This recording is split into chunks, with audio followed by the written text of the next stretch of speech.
Ladies and gentlemen, welcome to The Right Time, a Wave Sports and Entertainment original presented by Prize Picks. My name is Bomani Jones. Thanks for listening wherever you get your podcast. Thanks for watching us on YouTube. Subscribe, like, rate us, review us, give us 5 stars. You only give us 4 stars. I'm inclined to believe you are a hater. It is Foxworth Friday. Domonique Foxworth, what's going on? Not much, man. Feeling good. Got some new teams with new players. See what's going to happen in the NBA. We're going to talk about the NBA draft and whatever else comes from that. I have a Klay Thompson thought I want to get to, but it is very interesting how the draft watching experience has changed for somebody like me, because now, like, baseball puts their draft on television now. And for the longest, they did not put their draft on television. And I think it's silly to put the draft on television now. And the answer is very simple. Don't nobody know who these people are. Now, I am amazed that the internet has told me that people know who the baseball players are. And that's wild, because you gotta comb all through America and all the places. And honestly, you got to be looking at high school kids in a way to make us wonder for you to really know what's going on with the baseball draft. You know what I'm saying? But I just couldn't imagine anybody want to watch that on television. That is exactly how I feel watching the NBA draft now. I ain't know who nobody was. Like, it's basically they try to turn it into a feel-good story. Like, when I was a kid, we knew the players and we talked about the players and we berated the executives based on the moves they made, but we could do all that stuff in real time. Now, don't nobody know who the hell these people are. And so it just turns into how emotional is it for these kids? I don't care, but I guess I have to care because I don't know anything else. Yeah, it's a lot of projecting based on positions. Like, they don't need that position. They do need that position. Like, we don't actually know how good the players are in these positions, and then there's somebody there to tell us how good they are. There are a couple of names that pop out. I'm just watching, see if I can get a couple chuckles here or there. Monica made me laugh when she said that a father-son team was dressed like a gender reveal. That was enjoyable. Watching young Reed Sheppard come out there looking like he's 13. That made me laugh. And all the Frenchmen. Like, we might have a problem on our hand at the Olympics this year, man. I don't know if we're going to have a problem at the Olympics this year. I think we got a larger problem because clearly we done lost the recipes, bro. The recipes have gone to France. They got them all. Like, we're not doing something right over here in America. Shout out to you, France, right? I don't want to act like y'all ain't making it happen. And to all the lands of the itches, right? A lot of itches coming down. Our league is already got a Nikola Jokic. It's already got a Nikola Jovic, and it's about to have a Nikola Topic. And by the way, if we could put this interview in right here, right fast, Topic, he sound like he been here before. And I don't mean here by the world. I mean here by a certain part of America. Listen to him. Outside of basketball, what sport are you the best at? Soccer. Mm-hmm. Yeah, I was practicing soccer before I played basketball. Yeah. So I was decent at it, but I wanted to play basketball, and that is my love. Yep. What I tell you? That's my guy. I'm a fan. For some reason, he always wants to know if I know what he's saying. He will constantly make sure that you know what he's saying. Know what I'm saying? That's funny, man. I never even thought about that, but it's like that particular, like, it's not even an accent or specific words, but that filler. There's only one group like they use that filler. Everybody else say or or something like that. But he hit him. I feel like I've been watching some hockey stuff recently, and the Canadian guys do in that, which is weird. Like they fill space with like whatever, we get ready for this big game in that. They don't want to know if you know what they're saying now. Only one group want to know if they know what you're saying. Yeah, yes. And it's funny because, like, know what I mean? That goes across the board too. You know what I'm saying? Like, Ernest used to say, know what I mean, Vern? Right? So, like, you know, Ernest ain't never say nah mean though. He did not say nah mean, right? But at the same time, that's still the same thing, right? Yeah. All right, that's still the same thing. Now, you mentioned Reed Sheppard. Reed Sheppard is really interesting to me because I don't know how much of the Reed Sheppard story that you know. But For the people who are our age, who may remember this, Reed Sheppard's father was Jeff Sheppard, most outstanding player in the 1998 NCAA tournament. He is Atlanta-ish. I believe he went to the same high school that Calvin Johnson wound up going to. Jeff Sheppard, as far as college standards went, Jeff Sheppard could ball. Like, clearly, he was the most outstanding player in the tournament. He could go. He married a woman who played basketball at Kentucky while he was there. And rather than settling in Atlanta like most people would, given those circumstances, they settled in Eastern Kentucky.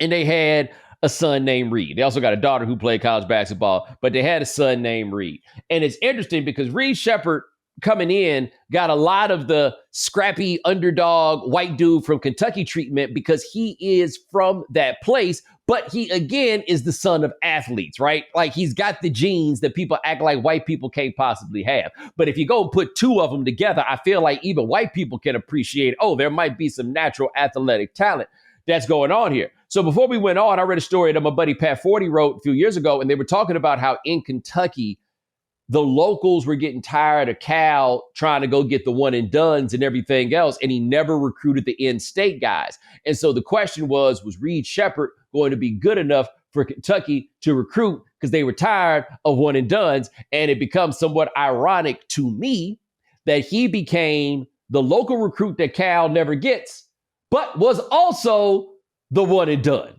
right? He jumps out the gym, got some crazy shooting stats. I think he only started like 5 games last year or whatever it was. But it is amazing that we have heard so little about a white dude who was good enough to be the first American player drafted. We keep talking about when the last time it was a white beast. Apparently, the biggest beast in America last year was a white man named Reed. By the way, hold on. Whose first name is actually Isaiah. Oh. Which leads me to believe, like, I think they was doing it wrong. Like, for him to be a basketball player, they should have made him Isaiah Sheppard, and he'd have shot up the boards if people didn't look close. Probably. I think he might be a bit in the shadow of, which, talk about losing the recipe. He might be a little bit in the shadow of next year's #1 overall pick. Yeah. Cooper Flag. And so like it's similar to like there's only enough room for like one black leading man in Hollywood. We ain't got but enough space for one white superstar, and Cooper Flag is coming, y'all. And ain't nobody got time for Reed, Isaiah, no matter what you want to call him, Sheppard. We ain't got time for you, 6'2". But in his own real time, it could have been time for him because clearly there wasn't no time for nobody else in college basketball because I don't know who the hell none of these people are that was in the draft. I don't. I mean, they're not college. Like, so many of them, or so few of them, are college basketball players, like the top guys. But Domonique, even the college ones, I don't know who the hell they are. Yeah. You know Edie, that's it. That's the only one I know, and I was shocked that he got drafted so high. And apparently he was too, because his big ass ain't even come. That's the thing about, like, on the continuum of, like, draft prospects, NFL guys, you playing next year. I don't give a damn what round you was drafted in. You playing next year. Baseball, it might be 5 years. It's going to be a while. Basketball, large part of them is going to be a couple years, which is how we end up with guys that are getting drafted off of benches. And that's why we don't know who they are. Like, Reed Sheppard started 5 games. They bringing people off. They drafting people off benches. They drafting people off international teams. They drafting people from elite, overtime elite. And like, we just not going to know them. No, they're going to play next year. Like, if you don't play next year and you get drafted, it's because you staying in your homeland. Otherwise, these cats going to play. All these cats going to get it. Reed going to play. Reed going to be in Houston too. Like, Reed, this is, as Houston has not had a white basketball player to be excited about in my entire life. Can you think of the great White Rocket? I can't, but I mean, to be honest with you, I don't think that's as unusual as you make it sound. I didn't make it. I think you are misunderstanding my point. Okay. All I'm saying is they ain't had it. That's fair. That last part, you could have kept to yourself. I just want to throw that out there right fast, Mr. Smarty Pants. You could have, but Eric, look, forget about excited. like a Tom Chambers type. I can't think other than like Matt Bullard. I can't think of the white Chandler Parsons. I think played there for a little while. I can't think of one at all that has passed through Houston in any capacity. Not even a fan favorite. They had this white dude named Matt Maloney when I was a senior in high school, and he had 2 good games against Gary Payton. And bruh, they were talking about him like he was Bob Cousy. So they don't got no future play-by-play guys, nothing. Matt Bullard got that job. You know what I'm saying? That's the only one. But Reed gonna be down there with Ime. I mean, look, I got a lot of questions about. Also, Reed gonna yam on somebody. Because one thing I have learned about NBA players is they don't know nothing about most of these college dudes. Reed got hops. Somebody gonna find out the wrong way what time it is with Reed Sheppard. Yeah, it's going to be one of them Caruso highlights that we're going to be watching into eternity because, they said that man got a 42-inch vertical at 6'2". I saw the clip of it, by the way, because, I mean, if I'm going to be honest, I just wasn't going to take nobody's word for that. I needed to see it with my own 2 eyes. I already see exactly how it's going to happen because he's such a good shooter. He going to pump fake and get somebody on the contest and go right to the lane against a center. And and that is going to lead all sports centers for a couple weeks. And somebody going to not want to come to school the next day. You know, like, hey, mom, I ain't really feeling too well. I don't really want to go to school. They better turn off their phone, too. You can't run from it no more. You used to be able to stay home from school. They're going to come cyberbully your ass. If you go through the wiki pages of some places, it is interesting to see the changes in demographics. And the way you can really tell it is through notable people. And I am going to just give you some highlights of the notable people from Brownsville, Brooklyn. And I'm not exactly sure when the change took place, but there was a change. Now, this list is in alphabetical order, and I'm not going to give you every name, but I'm just going to throw a few as I see them to try to help make the point. I will try not to go on for too long as I do this, because this could take forever. Anyway, Master Ace, Lyle Alzado, Eric Adams, the mayor of New York City, Riddick Bowe, Andrew Dice Clay, Brian Flores, World Be Free, Nelson George, Henry Hill of Goodfellas fame, Red Holzman, former coach of the Knicks, Mo, Curly, and Shemp, but not Larry, of the Three Stooges, Larry King, M.O.P., the Rappers, Meyer Lansky, the Gangster, Willie Randolph, former second baseman of the New York Yankees, Al Sharpton, Mike Tyson, and Pearl Washington, and noted historian Howard Zinn. Yeah, man, so I can't tell you what exactly the year was, but somewhere there went the neighborhood. The neighborhood went out and a new neighborhood came in, many of whom had hands. They had hands and they had raps. That is very clear that people that was making it out was a different type of tough. Like the music was tough, their hands was tough. There was no other success coming out of there. That tells you what type of neighborhood it was in, because there are places where I'm sure there are plenty of tough people, but that is not the currency in those places. The currency in Brownsville for a long stretch was, hey, can you own these streets? If not, let me see what your hands do. Otherwise, you can't be successful. You're going to be still here in Brownsville. Or your raps need to make it very clear not to test your hands. Exactly. Yeah. Right? I mean, I'm assuming that at least back in those days, I feel like I guess not all of them, but the large majority of hip hop artists were not people emulating what has been successful in hip hop. Back then, it was like, that's it. They are actually doing that shit. Yes, that is look, M.O.P. is that's the most hard Scrabble rap outfit. That like what are y'all? Grimy. That is the totality of it. In the year 2000, me and my man did an interview with Billy Dance of M.O.P. And I ain't never seen nobody that needed to just lick his lips more ever.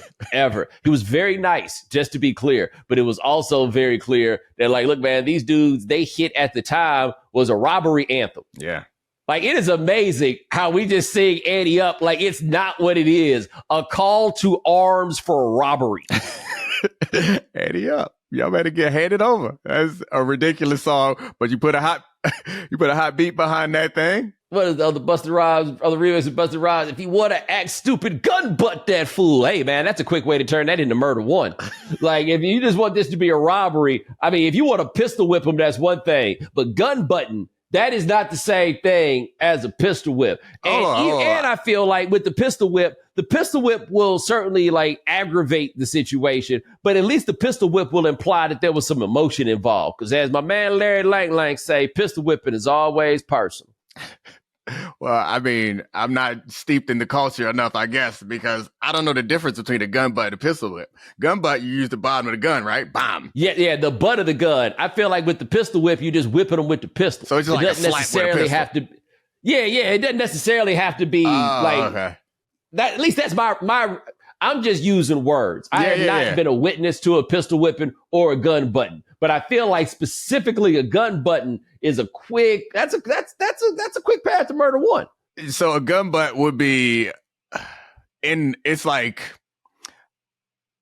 how a tiger is a cat, but not all cats are tigers. Would a gun butt be a version of a pistol whip? I think that's a fair question.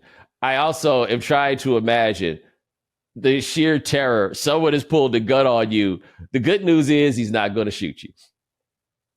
The bad news, you're about to get slapped across the face with a gun. Those things are hard and heavy. I saw on social media the other day, Mace was telling a story about how he got robbed. And there's some people that you think are embellishing, and then there's some people where it's like, oh no, that feels like fully accurate. Mace felt accurate, and I can't imagine being in a situation where somebody want my watch, and I'm calculating how far I gotta run, how fast I can get there. Like, there's no calculation for me. I don't know, and that speaks to an environment, I guess, an experience, but you want my watch, you got a gun, you got my watch. I'm not out here like, man, this is my first nice watch. What if I throw some dirt in his face and then sprint to the side? You think I could get to a main street? No, this is a simple equation. Here you go, sir. Now, I have an uncle who told me something that he learned the hard way. You know, he went through that. So hopefully he did that. So hopefully we have to go through that. Exactly. And the axiom is, if a man pulls a gun on you and threatens to shoot you, believe him and do whatever it takes to make that man not want to shoot you. Even if that man pulls a gun on you and says you're going to leave without pants, you're thinking to yourself, well, that's silly. Of course I'm going to nope, you're not going to put your pants on. You're going to leave. And if you try to put your pants on, you're going to get shot. And so if the man pulls a gun on you, believe him. Mace said that he was looking at the guy's eyes to figure out if he was serious or not. And then when he cocked it, that's when he was like, oh, okay, yeah, this guy is serious. And then that's when he started to do the calculation about if he could get away or not. Like, what? If you are joking, I'm giving you my watch. Like, if you come in laughing, like, this is my first robbery, you shaking and you nervous, and I'm like, this man ain't got no heart. I don't care. It's a watch, sir. You're good. Now, one thing I believe in is protocol. Right? Like, if there's a way that we do things, then that's the way that we're going to do those things. Yeah. Sometimes paradigms need to be changed, and you take your time to evaluate those things when they come up. But once the gun comes out, I know the protocol, and it's not a matter of whether or not we all agree to the protocol. This is just what it is. Now, if you want to appeal later, perhaps in the form of a police report, that's your choice. But in this moment right now, there's protocol. That's a perfect word. Because you know what happens when you break protocol? Crazy shit starts to happen. That's the reason for the protocol. So we all understand the protocol. Now, of course, I break protocol. Crazy shit can happen. I could keep my watch and not get hurt. You know what else could happen? That's crazier. And that risk reward is not here for me. Surviving, yeah, but I don't want no holes in my body other than the ones that I already got. I told you about my man Memphis and his daddy. Somebody tried to rob his daddy. I ain't gonna tell you about that one. I don't know if I've told the world about this, so my man might be listening. He won't mind. It's an all-time great story. It's really a story about Memphis, but it fits what we're talking about right here. Like it went a different way, and I understood where he was coming from. But man's daddy was driving a gold package Lexus through Memphis in the year, I believe, 1996. And he went to get some gas, and he said a crackhead come up on him with a shotgun, want to rob him. And he's like, give me the money. He's like, all right. He's trying to get him the money. And he said the crackhead kept going, I got to have it. And he's like, okay, I'm going to give him the money. But then he got mad because he said the crackhead kept cussing at him. And he had enough of that. and he saw that the crackhead looked down. Now, this is when you got a chance, right? Yeah. Like if the eyes go away or something like that, you got a chance. And so he saw the crackhead look down. He grabs the gun. They tussling forward. It's up in the air. A couple shots go off. He finally get the gun away from the crackhead. The crackhead run. He run after the crackhead, take a couple steps. Boosh. Don't think anything happened. Took a couple more steps. Boosh. Then he come back. He's walking back with the shotgun. As he walk with the shotgun, you see the cops pull up. He throw the shotgun on the ground. He look at the cops and goes, "He went that way," and just keep on walking to his car, which, for reasons we could all understand, was not satisfactory to the police. They keep coming to talk to my man's dad, and my man's pops is just so furious because he can't understand why they're not going to find the actual criminal. Right? He's the hero in this scenario. And they ain't even trying to give him no commendation or nothing, or not even trying to do nothing to show that his work did not go in vain. Nope. They just stopped him right there. And my man said he got home. His dad told him, he was just like, all sad. He's like, he shouldn't have done it because all these different reasons. My man looked at him and said, "Hey, man, this is Memphis. Shit like this happen every day." Yeah, the police is like when you in that situation, like when you watch one of them TV shows or movies that like start with the crazy scene and you don't know what's happening. They just showed up, man. There's a person with a shotgun yelling, telling us to run that way. What type of asshole you think I am? I'm just gonna run in the direction. Like, no, I'll get right on that, sir. Thanks for the hint. You better show a badge or something. Like, not even a thank God you're here, right? Just like, nah, go that way. But all right, we're going to come back in just a second. Got to talk about something very important from the draft. Somebody I think we need to be very concerned about on the right time. Hey, the NBA might be over, but with Prize Picks, you can still turn $10 into $1,000 in a single game watching your favorite sports this summer. You can make a Prize Picks lineup in as little as 60 seconds. You just need to pick more or less on 2 to 6 player stat projections, and you're locked in. Quick withdrawals, easy gameplay, and an enormous selection of players and stat types are what make Prize Picks the #1 fantasy sports app.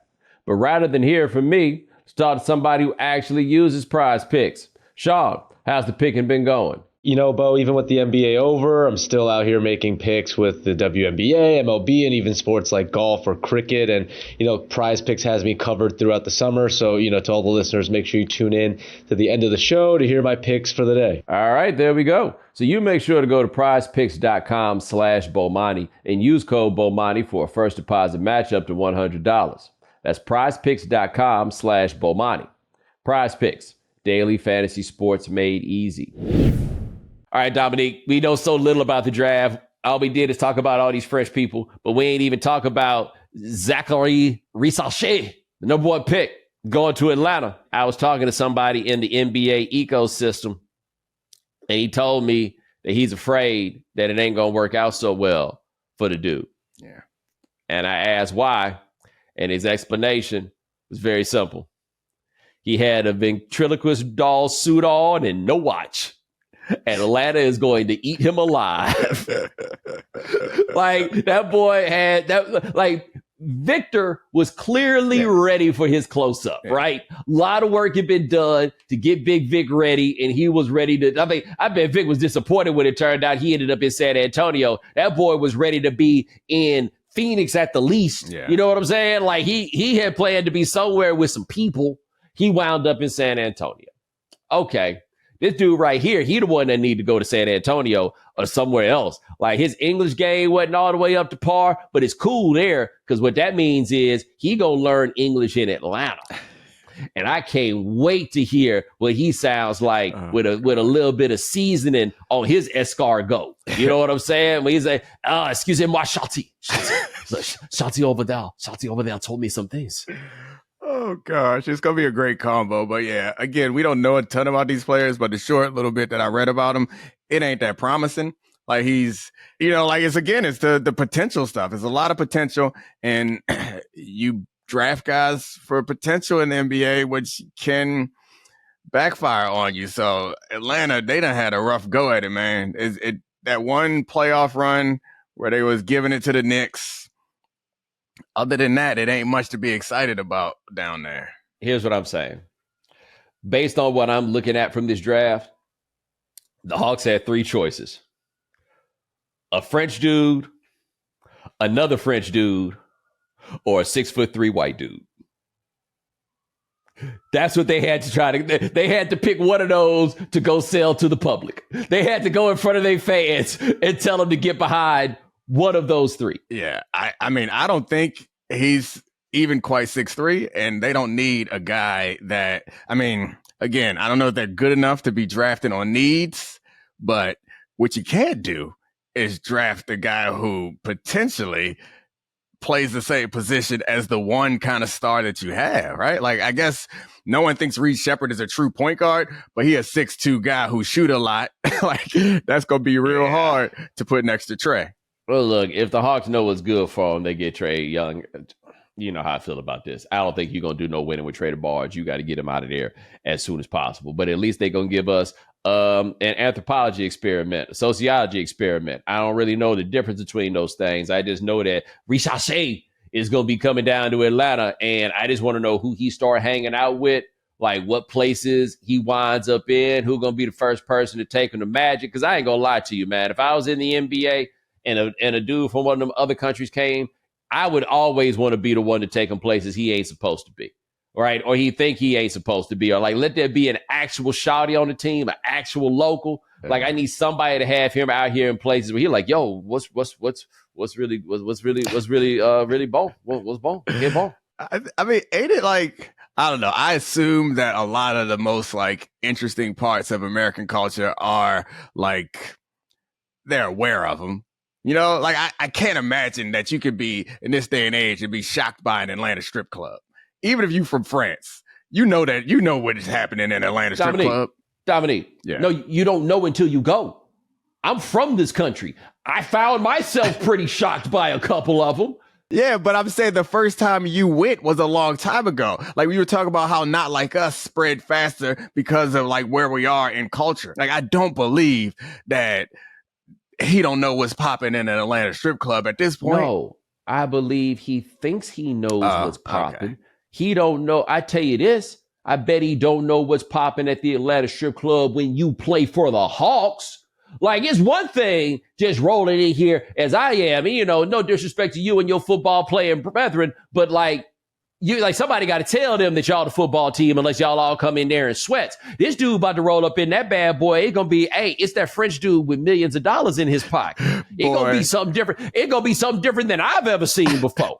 You know, so I appreciate that was kind of you to say no disrespect. But one thing I am not is delusional. And I've been around real superstars. I've been around real celebrities. And I've been around basketball players. And basketball players got it even more, I don't even want to say better because it's not always better, but they got it even louder than like real celebrities. Because the fact of the matter is, I don't know who's the most famous, like Idris Elba, really famous, really handsome dude. He can walk into a club and if he keep his hat low, slip in and out, whatever. Not when you 6'7", you not. Even if you're not good or famous, people are looking at you like, wonder who this dude play for. Automatically. Mm-hmm. So being a basketball player in any place, the number 1 overall pick in Atlanta, yeah. And that boy ain't got no seasoning on him. The next French dude, Sar, he got more seasoning. You can see with him with that suit he had on and that chain. And I could tell from his whole steez and his get down, I could tell now his career is going to be disappointing. And it's not about him. It's not about his suit. It's not about any of that. Is that boy just got dropped off with the Washington Wizards, where guaranteed unserious behavior ensues. I will be 44 years old in August, and the Wizards ain't won 50 games in my life. And every time they drop a dude off, it go the same exact way. They be having a ball, and the team don't win 50 games. And this dude look like he gonna have a ball when he get there. So Sar was like projected the number 1 pick for most of this offseason, I think. The Rischere stuff is relatively new. So like he got a lot of the preparation stuff. DC is underrated, I think, in comparison to other cities. It's not like people, because I think it also goes to the point that we can only think one thing about a person or a place. DC is the nation's capital. DC is not like in Atlanta. Like, yeah, Atlanta is a fun place, hip hop and whatever. But yeah, DC got some, yeah. Two Americas, brother. I think that you stumbled into a two Americas situation. I mean, yes, I do think white people look at DC and what they think about is, wow, it's the seat of our government. I think black people, black men in particular, think about DC and be like, yo, DC got them. DC got lots of them. People who aren't close to this area probably group Baltimore and DC together. I grew up in Baltimore, and when I went to Maryland, what's that? Not the same at all. No, not the same. Completely different in a way that's hard to explain. Yeah, and everyone is offended if you are from one and people assume that you are from the other, which makes no sense. Anyway, I live in D.C. now. So I went to Maryland, University of Maryland, which is like 10 minutes outside of D.C. And I was coming from high school, so I didn't really know. And I was like, oh, it was like growing up in Baltimore. I was like, yeah, there's one for every 10. In D.C., it's like, nah, like, most are well above average, and also given like the history of DC, like people are doing well too. It's very much like how people think about Atlanta. DC was that before Atlanta was, so it may be a little older, but I just think about when people start talking about, and I guess this is because largely white media, when people start talking about locations where players would like to be, it's like Houston, Atlanta, LA, New York. Don't nobody ever think about DC, but they be going out when they get here. Ask John Wall about DC. Ask Chris Webber about DC. One of my best friends, God rest his soul. His story is about when Chris Webber and Jawad Howard and Rasheed Wallace was all there at the same time. And look, he was like, look, I was 15 and I was seeing these dudes mobbing around. Like it was just, it was different, dog. It was different. So yeah, Sar, I can tell you right now, he's going to be disappointing. That's all I know is he's going to be disappointing, and I need everybody else to understand it's not really his fault. By the way, did you see that the NCAA has taken the reefer off the banned substances list? I didn't notice that. Oh, hold on. You know how I found out that they did that? Josh Gordon's Instagram story where he reposted that and tagged Baylor football. Now, that boy know damn well he had a whole lot of other issues too, right? Like we be lumping him in with the weed only. However, I did find that to be hilarious. But let me tell you, boy, being a college athlete, dog, it is on and popping in ways it never was before. I was talking to my homeboy, his son is getting recruited. It's like they coming and talking to him, talking about he might get 7 figures. He's like, I say what? He say 7 figures a year. He say what? He say 7 figures a year. This boy's gonna be getting paper, smoking weed. Whoa, man, it's a whole nother game now. Like, my belief had always been about doing the weed smoking. They need to do it like the NHL was with they drug tested. You failed a drug test, they called you and asked you if you was doing all right. Like, I do think that that's like a reasonable sort of thing, because I also believe in the idea that if you cannot stop doing it to pass a test, you got to take one time, right? Then you probably do need to talk to somebody. You probably have some things going on. All of that, 100% true. But now, cats finding this out is going to remind me of a homeboy I used to have. He sat for a job interview. I want to say it was at the Wyndham on 14th Street in Atlanta. And he asked when the drug test was. And they said there wasn't no drug test. And he just started laughing. The argument to me behind the drug test is, hey, man, cats might be in here stealing. But I feel like by the time they get to the place that they're going to be stealing, you're going to be able to tell. But I remember once at one of the places my parents worked one time, it was somebody who was smoking rocks and selling grades. So, like, needing money for the rocks had that person going in the computer and changing grades. And so there was like a grade, but nobody could tell that she was on the rock to the point that was the thing. That you understand what I'm saying? So, like, I get it to a degree. I'll just say this. I've never taken a drug test in my life. It has never come up. No job I have ever had has involved taking a drug test. I was a professional athlete, so like there was multiple drug tests for street drugs and PEDs.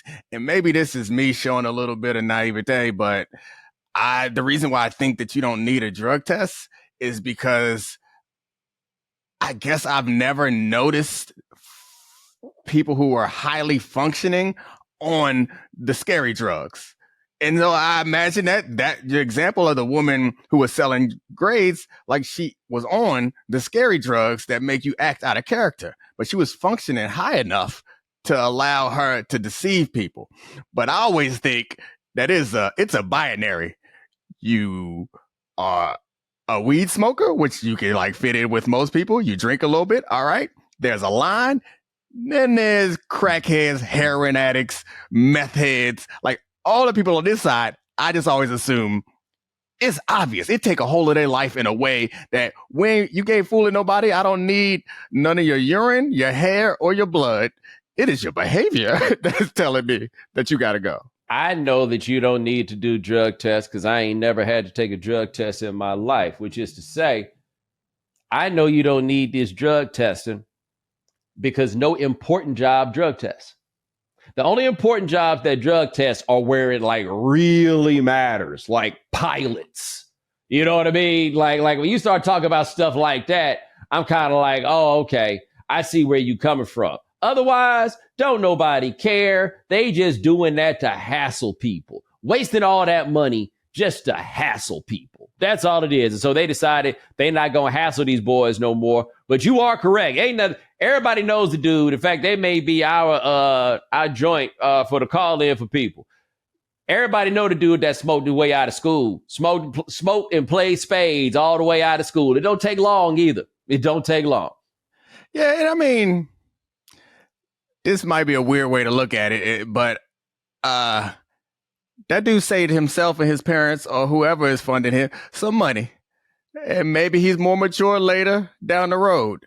But if that's what kept you out of graduating from school, you wasn't ready. And I like our family members who went back and got their degrees later because at 18, 19, 20 years old, that level of freedom wasn't for them. And they made repeated awful decisions about how they would spend their time, and it burned them and they came back. So it ain't the worst possible thing to have people give them a little bit of freedom on certain things because you find out a few things about yourself. Domonique, you know how somebody put on the internet that time and you couldn't unsee it, but how Troy Aikman kind of looked like Jay-Z?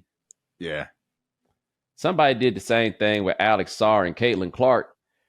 It's there. Like, they don't look like they can, but, you see it?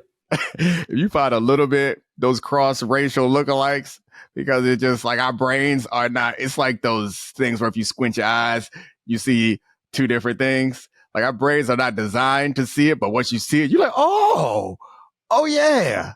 It's just the complexion. They could be some kin. I'm just saying. I went to graduate school with a Mexican who looked just like Roger Clemens. These things happen, man. These things happen. They're all over the place. These things. I was waiting for you to talk about who Devin Carter looked like. That was the one who had the blue suit, like baby blue suit, no shirt on underneath, had a curl that looked a little bit dry. I did see him, and I know somebody who looked like him. I meant to hit that dude up and say something to him about looking just like this dude. I'm looking at him, and I'm like, boy, you better be able to hoop. Like, I'm going to just tell you this right now. This shit here is only sliding if you can really hoop. I agree, but the fact of the matter is, so many other looks, I don't like them, and that. I mean, I'm over 40 now. What's cool ain't what I'm doing. So maybe this is what's popping now. Maybe people at home like my man Jalen Williams' little brother with the big baggy suit. I'm like, clearly you did this on purpose. Like, it doesn't look like this was a mistake, but that ain't a look. Like, I want a well-tailored suit. All I'm saying is this. If you got a suit and you ain't got no shirt, you can't kick it with me, man. Like, that's the... I don't know. There's something about that. That feels scratchy and uncomfortable. Like that ain't what this is meant to be. That's it. I want to say one last thing about the NBA before we go. I've been thinking about it, and I think there's something to this. I've been saying for a while that I think Klay Thompson's kind of finished, right? And I mean, look, he suffered the injuries. He's been in the league for a long time. All of those things, right? It appears that Klay Thompson wants more money than the Warriors are willing to give him. And on one level, it's kind of an understandable sort of thing that happens, right? Like, it's just what it is. But I admit on my end, I'm looking at Klay like, look, man, you got to come to terms with who you are and what you are. And your time is kind of past and all of that. You got to, you get it. You see what I'm saying? And I don't know how much money Klay Thompson actually wants. Everybody seems to presume that the issue is the Warriors are willing to give him some money, but not as much money as he wants. He thinks he deserves, whatever. And on one level, you kind of want to tell Klay Thompson to humble himself. Domonique, on another level, OG Anunoby just signed a contract for $40 million a year. No wonder Klay Thompson wants to get his bread. Klay Thompson saw that and is like, are you kidding me? Because I looked up the advanced statistical profile of OG Anunoby. Oh, Klay Thompson, I understand why he wants one more lick. He believes that he has earned this one more lick. And OG Anunoby is the dude he's pointing to every time. Every time. And maybe he going to get it from somewhere, but he ain't getting it there. And I think I would understand the OG point, but the thing that would be real hard to deal with is it's us three. You paid the other two. It's me now. What y'all doing? And like, I understand why they wouldn't, but like, no, it's me. Which the Draymond contract was not like a gift contract or like a farewell, thank you, a Kobe last contract situation. They still felt like he had value.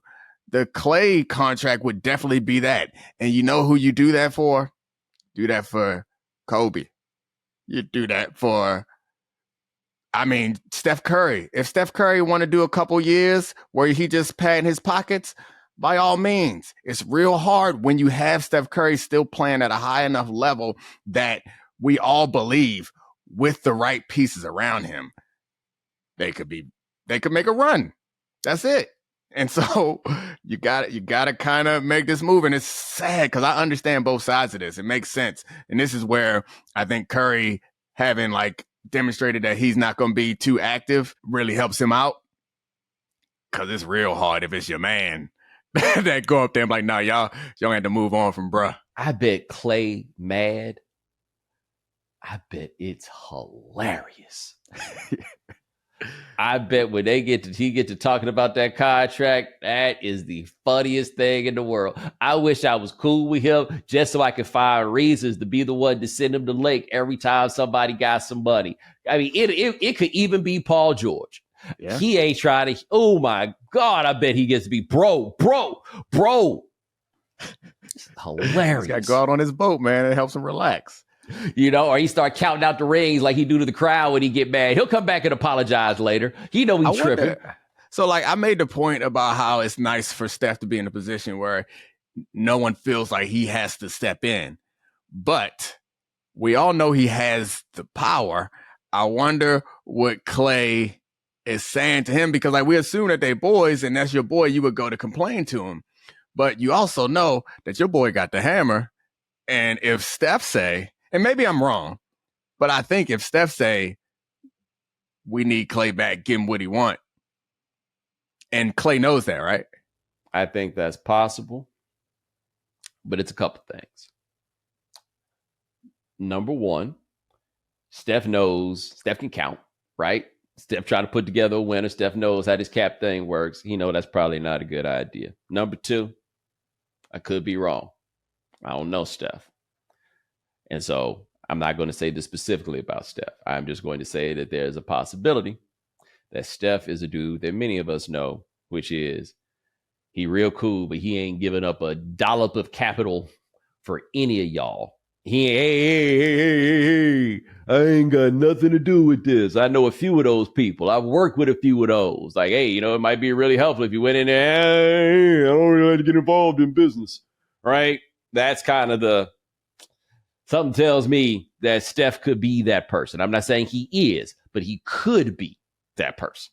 My experience with Steph was when I worked at the Union, and I got the feeling that he was like, y'all do your thing, I do my thing, like trusting in that way, where we'd have meetings and he'd be the one, the least like active and least like of all the people. Like we'd be in there with the executive committee and like Steve Blake got more to say about the situation than Steph. Everybody had more to say and more like passionate feelings. Steph, it wasn't like he didn't care. It's just like that's what y'all do. I'm going to go ahead and let y'all do that. And it's worked like a damn charm for him up until this point. So I imagine that if somebody come in and say, help me out, if I was Steph, I'd be like, hey, I ain't never told them what to do up until now. And you know where I'm going? Hall of Fame. So I'm going to go ahead and sit back and keep shooting these shots. Oh, here's what he going to tell him. All right, I'm supposed to talk to them tomorrow. Yeah. Did you talk to him? Yeah. What'd you say? Come on, man. You know. Or, damn, I knew there was something else. No, you can't do that. You got to go in there. You can't do it. Hold on. We got another call tomorrow. Yeah. Don't worry, dude. It'll be fine. You going to get your money somewhere. It'll be, let's say exactly like, look, man, you got to understand, man, that, I'm gonna get my money. Whatever you got to do for you, my brother, I'll understand. That's what he's trying to let him know. He want to let him know, hey, no matter what you do, I ain't gonna be mad at you. I'm your boy. That's it. Steph got to be proactive. He got to come to that first before Klay start asking for something. It's like, man, I know you got to go do what you got to do. I'm gonna miss you, but you got to do what you got to do, brother. Got to do it. That is Domonique Foxworth. Check him out on the Domonique Foxworth Show, available where all fine podcasts are sold. My man, I appreciate you. Thank you. All right, Sean, you got prize picks for the people? I sure do, Bo. There's a big UFC event on this weekend. I'll take Alex Pereira, 0.5 significant strikes, because Prize Picks has a nice promo if you take him against Jiri Prochazka.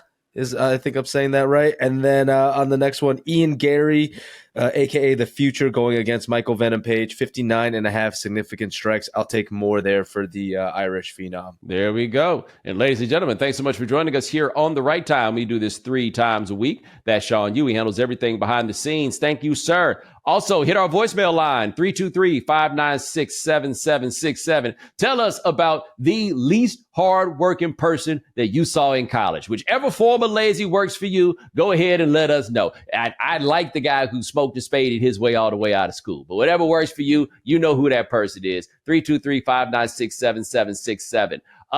2 things. Number 1, our hip-hop series is continuing. Scarface's The Diary is the latest album that we have reviewed. Great albums of 1994. Check those out exclusively at the Right Time YouTube channel. So go check that out. And number 2, we will be dark for the next 2 weeks. We'll come back and hang out with y'all on the 15th of July, Sean. I believe that's the date, the 15th of July. Yep, July 15th. It'll be our 100th episode. Oh, there we go. We'll see if they throw me a party or anything like that. Yes, y'all throw me. That's how this kind of thing works. But remember, follow The Right Time. Subscribe, like, rate us, review us, give us 5 stars. You only give us 4 stars, I'm inclined to believe you are a hater. We'll talk to you guys in a couple of days. Take it easy.